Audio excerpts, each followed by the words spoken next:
Hey guys, it's Super Lupa here, back with another video, and today's gonna be a shorter video. Today's gonna be more of like a rant video, so it's gonna be a lot shorter than my normal videos, but I just kind of wanted to talk about something that's been getting on my nerves for like more than a little bit. Sorry if the audio may or may not be a little echoey, but I anticipate that I'm gonna get really loud during this video, so I try to push my mic all the way back so that it might affect the audio a little bit, and I might still end up getting really loud.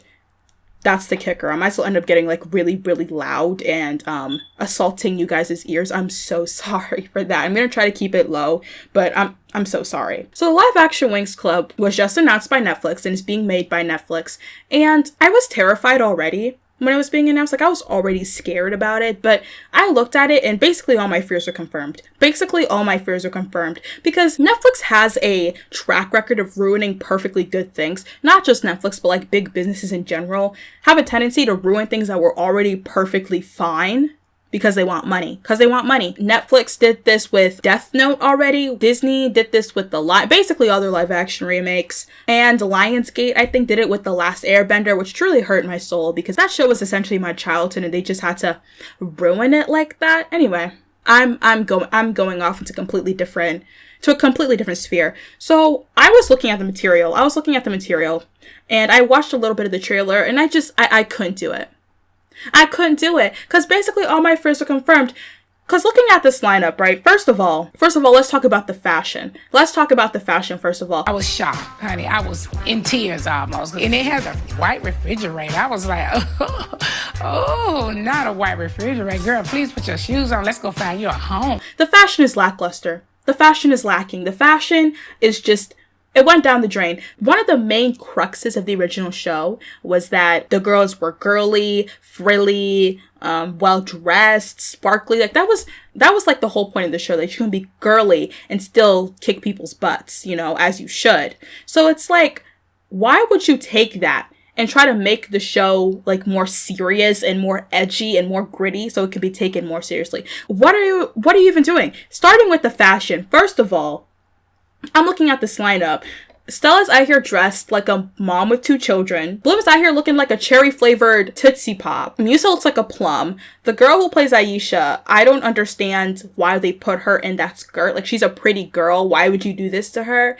And I'm not even gonna address the outfit that the other girl's wearing, that Tara's wearing. I'll get to why she's called Tara in a minute. I'm not even going to address the outfit she's wearing because honestly, I couldn't. You'd be hard pressed. You'd be hard pressed to find an explanation for why this is okay. Hard pressed. And the thing is, the kicker is too, that one of the people who worked on the original show, on the original Winx Club, worked on this show. Wait a minute. Hold on. Let that sink in. One of the people who worked on the original Winx Club worked on this show. All for money. All for money. What did I tell you? It's all for money. All for money. These people don't actually care about the source material. They don't actually care. They probably have no connection to the source material. And they're still trying to make a show that profits off the nostalgia of the show to get money, even though they don't care about it at all. Okay. I see you, and I hate what you're doing. I'm not going to watch this show. I'm not going to watch it. And if I do, out of sheer curiosity, I'm not going to do it from Netflix. I'm going to pirate it like everybody else. Second of all, let's get into the tone of the show. As I was talking about in the beginning of this video, the whole point of the show was that you could be girly, frilly, sparkly, you can still kick people's butts. That was the point of the show, right? So they decided to take that, right, and make the show, quote, darker, grittier, and, quote, more serious, as if the original show wasn't already serious. Like, in the first season, they literally fought an army of darkness. Who were trying to kill them. Sent by the Tricks, who were literally trying to take over the universe. Like, that's the plot of the entire show. They're trying to stop the Tricks from taking over the universe. That's the plot of the entire show. In the second season, one of the dudes die. And he doesn't come back. Aisha goes blind. Like, hello?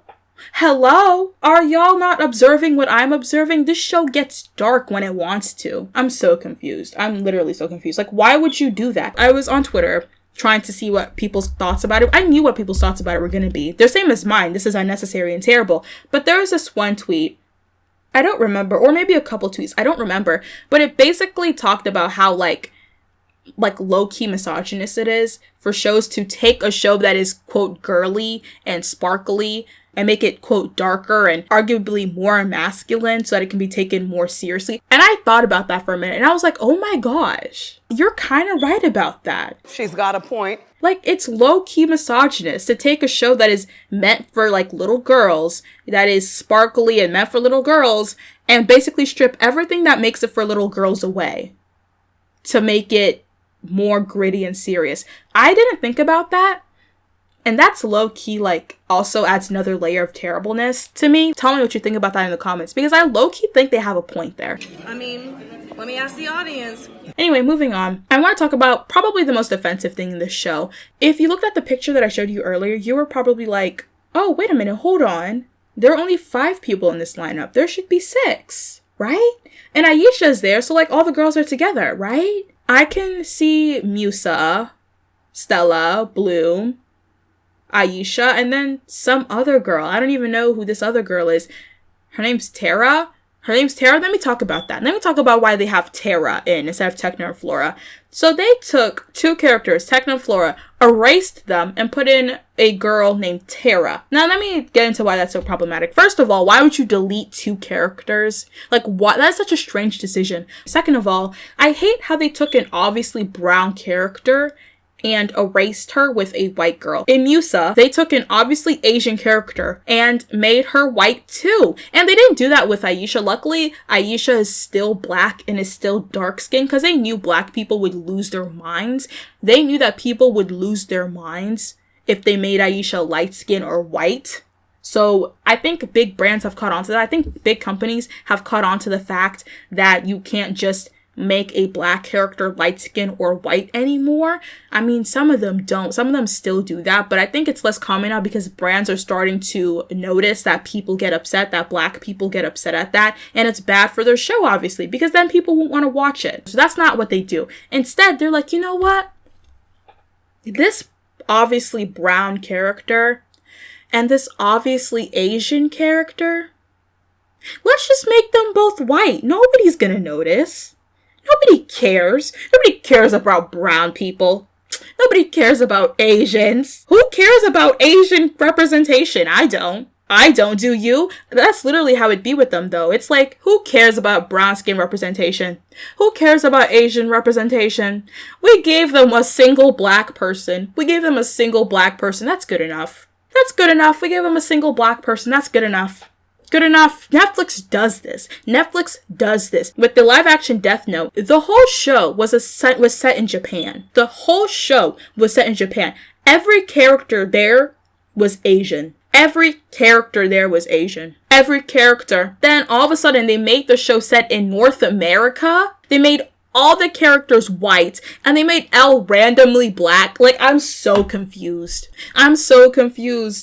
Like, Netflix has a habit of doing this. They take representation and they think, like, with that show in particular, I'm going off on a tangent here, but I think it's important. With that show in particular, they're like, you know what? Screw Asian representation. We're going to make all of them white. And for our representation quota, we're going to make one character black who isn't even black in the original show. This isn't what representation is. The representation isn't erasing a show that's obviously full of Asian people, making them all white and adding a single black person who wasn't black in the first place. Do you understand what I'm trying to say? Like, that's not how representation works. And I don't think, or maybe they do understand that and they just don't care because they're racist, but I don't think people understand that. That's not what representation is. Representation is adding a variety of people in a show so that it reflects the variety of people you see in the real world. Like, that's what it is. That's why I hate in shows where they only have, like, a single black person or a single Asian person and a single brown skinned person throughout the entire show, because that's not how real life is reflected. Like, you don't just walk down the street and only see one black person in a Starbucks. You see a lot of people. You see a lot of black people, a lot of Asian people. Especially if you grew up in a big city, you'll see a variety of people. So why is it so hard for them to add that same variety of people in a show?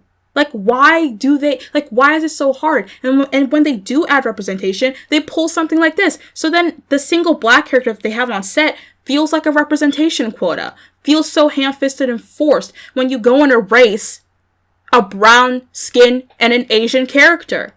Like, what is their problem? Like, what is their deal? Next thing you know, they're gonna make a freaking Proud Family remake. They're gonna do a Proud Family remake and make all the characters white. And maybe a single light-skinned character. Next thing you know, they're going to take the Boondocks and make all of them white. And they're going to keep that one little light-skinned girl. That's the only black character that they're going to keep. No, you know what they're going to do? They're going to take the Boondocks, make all of them white, and keep that one guy who's married to a white woman and his daughter, and his light-skinned daughter. Those are the only black characters that they're going to keep. Like, I genuinely feel like they're going to do that, though. They're going to take a black show, a show that's literally only has black people in it, and make them all white. And maybe a single light-skinned person. Make your own original material. Make your own original show. Please, stop trying to ruin our childhoods. Stop ruining our childhoods. Stop it. Stop ruining our childhoods.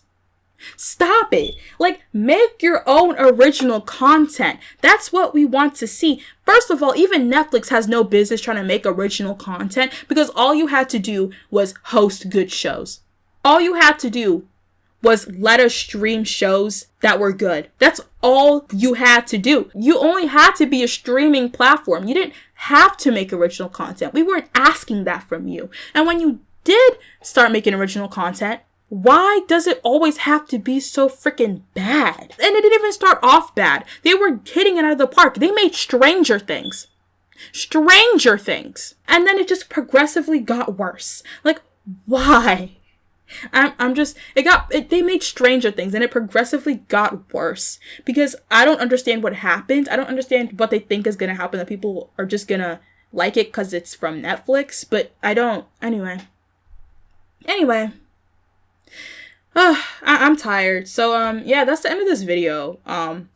If you enjoyed this video and if you enjoyed me being angry about a show and ranting about how stupid a show is, feel free to subscribe. I don't upload a ton, but like, you know, I'll upload whenever I feel like it. So, yeah.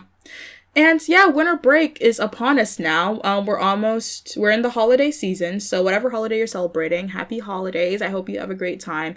New Year is about to come on. So we'll finally be away from this just hell of a year, honestly. Just a hell of a year, a hellstorm of a year. So I'm looking forward to that. That's all I have to say. I will always have stuff in the description. So I implore you to go check those out. And yeah, with all that being said, have a soupy day. Bye, guys.